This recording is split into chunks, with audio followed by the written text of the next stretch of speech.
Okay. Why does this always feel so anxiety inducing? Hi, welcome back to my channel. This is my second video. We've made it. We've made it, guys. 2 videos.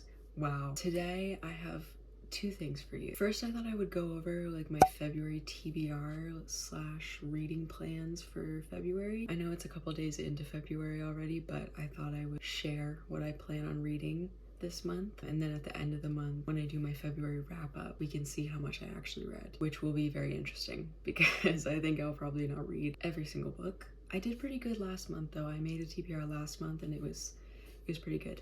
But yeah, and then I'm also going to show you, I'm getting a new bookshelf for this corner. There's like an empty corner right here that's just actually full of stacked books, and these shelves are overflowing. I don't know if you can tell. I have a lot of books that I need to find a space for, so I got a new bookshelf. I'm setting it up today and I'm gonna show you at the end of the video. Gonna do a little bookshelf tour of my shelves, so stay tuned if you want to see that. But first I thought we would do my February TBR. So it's rather ambitious. I read I think 14 books last month, so it's like kind of on par with that, but I'm just really not sure if I'm gonna get them all read. This is the emotional support water bottle, as I've stated. So I mentioned this in my last video, but I'm going to be starting Throne of Glass by Sarah J Maas. This is the first book in like the series. I did already read The Assassin's Blade last month and I loved it, so I decided to go in this order. There's a big debate over what order you should go in. I don't know. We're gonna start with the actual series next. I'm really excited. But I actually read this when I was like 12 or 13. I read the first book and I was like, oh my god, this is amazing. And then I never continued the series. So I don't really remember anything. Given all the hype, I feel like I should know a lot more about the plot of this book, but I actually don't. I think there's like some sort of competition. She's summoned by the king to like do this competition. I don't know, guys.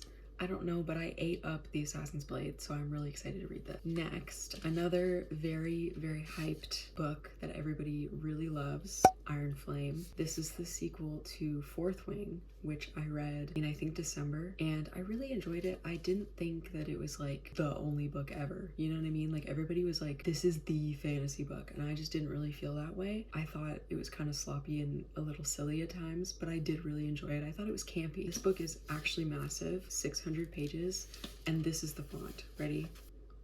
That's criminal. I'm really excited to read this, but I'm also very intimidated because everybody on TikTok a while ago was like, this book is taking me forever to get through, like I'm in a reading slump. So yeah, everybody was getting a reading slump because of this, so I don't really know when I'm gonna pick this up, but this is a very exciting one.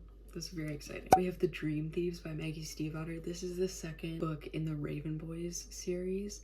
I have already read this. One thing about me is I love a reread. Okay, I reread books all the time. I read the Raven Cycle last summer and I read them on my Kobo. I didn't have them physically, but then they became basically my favorite thing that I read last year. I read 100 books last year and these were my favorite. So I was like, wouldn't it be fun if I bought physical copies of the entire series and annotated them?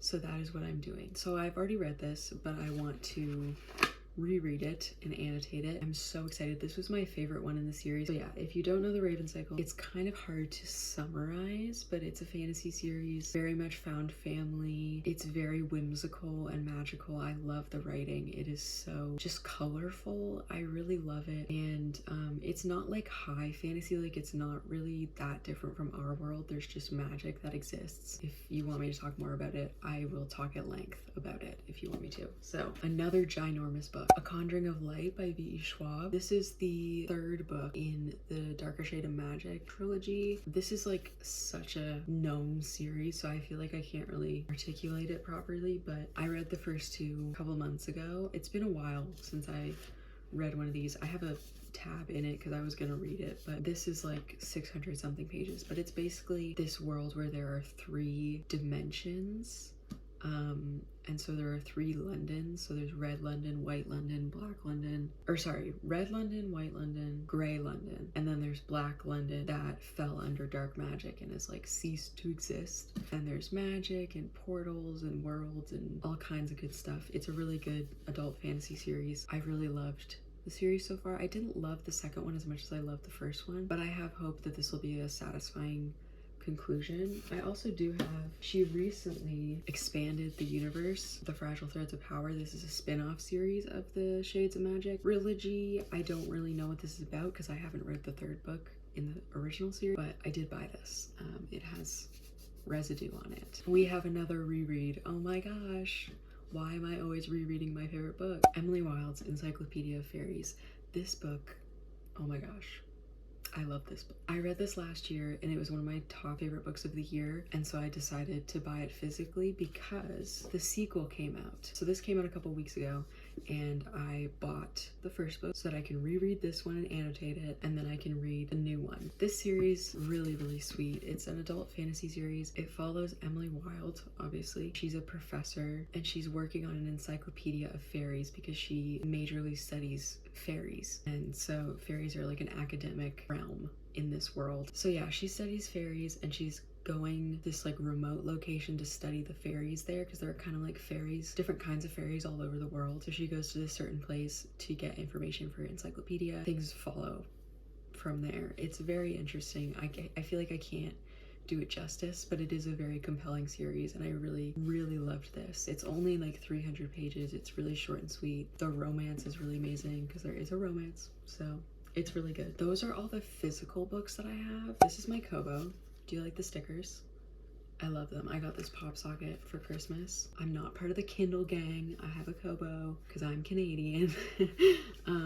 But I read a lot on this. So the first book that I want to read on my Kobo, I really want to read this soon. It's Kingdom of the Fear. It's the third book in the Kingdom of the Wicked trilogy. So I guess I could tell you what the first book is about, because like if I told you what the third book was about, then I'd spoil everything. But it's basically this witch named Amelia. Her twin sister gets murdered, and in trying to figure out what happened, she summons a prince of hell, and things just kind of go from there. It's pretty good. It's not like as amazing as I want it to be. I did enjoy the first two books enough to read the last book. Is 10,000 Stitches. I think it's by Olivia Atwater. Part of a series of Regency era inspired fairy tales. So the first one's called Half a Soul. I don't know if you've seen it.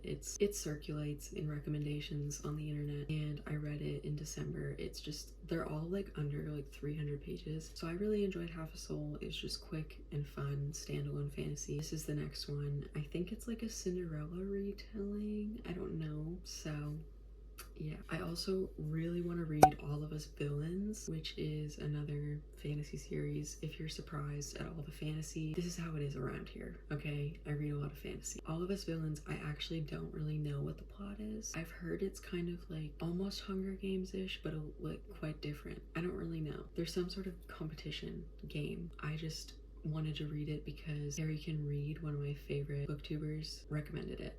And so I was like, bye. I would really like to read that because I'm really curious as to what it is. I've also heard that it has Six of Crows vibes, and if anybody says that about any book, I read it. So then we have Mysteries of Thorn Manor. This is a novella, Sorcery of Thorns, which I talked about in my first video because I really loved Sorcery of Thorns. I give it 5 stars. The Prison Healer. This is another one that I don't really know what it's about. I just hear the hype and I'm like, okay, I'm buying it, I'm reading it.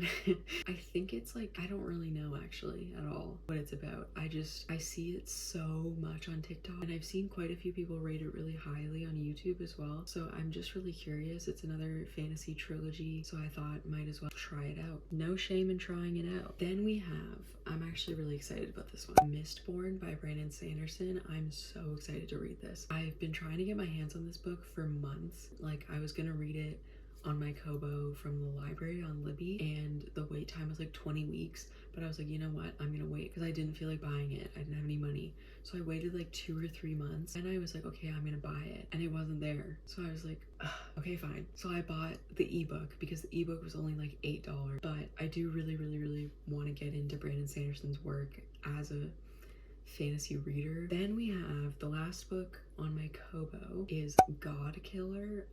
I picked this up because I saw Carrie Can Read talk about it. I don't even remember if she said she really liked it, but I saw the cover and I was like, I have to read this. And I think the sequel actually just came out, but this came out last year. I don't really know what it's about. I think it's like, it's a world where there's like hundreds and hundreds of gods and nobody really worships them, like they're kind of like part of cults, I guess. And there are people that their job is to be a god killer, to assassinate the gods, because the gods are primarily evil. So something in that kind of world. I don't really know. If I'm explaining any of these books badly, don't hold me accountable. I don't really like to know the exact plot going into a book. I read the plot like synopsis once and then I'm like, okay, I'm gonna buy this book. But by the time I decide I want to read the book, I don't remember the plot. And then a couple audiobooks that I'll briefly talk about that I'm gonna be putting on here and there. A Study in Drowning. I've heard a lot of people talk about this. It's like a dark academia fantasy, I think. It's pretty short and it just came out, so I thought I would give it a try. I think I'm gonna start that next. That's gonna be my next audiobook. Then we have The Unmaking of June Farrow. This is by the author that wrote Fable, I think. But I really wanted to read this one. It's a standalone, I think. And whenever I read the synopsis, I was like, this sounds like my kind of book. So I got it on Audible. So I don't really know what I'm in for anymore. Those are probably all the audiobooks I'm gonna read. I have a few more written down, but I just like don't really know if I'm gonna get to them. So I'm just gonna leave them. These are all the books that I want to read in February, including all the books on this. So stay tuned to see if I actually read any of them. I'm quite a mood reader, so I don't really know what I'm getting myself into making this video. Thank you for all comments on my first video. I got quite a few nice comments and I was really happy about that because I genuinely thought nobody was gonna watch my video. So thank you for subscribing. Thank you for being a friend. I'll see you next time, or I'll see you when I organize my bookshelf. I will cut to future me after my bookshelf is organized and you can see my book collection.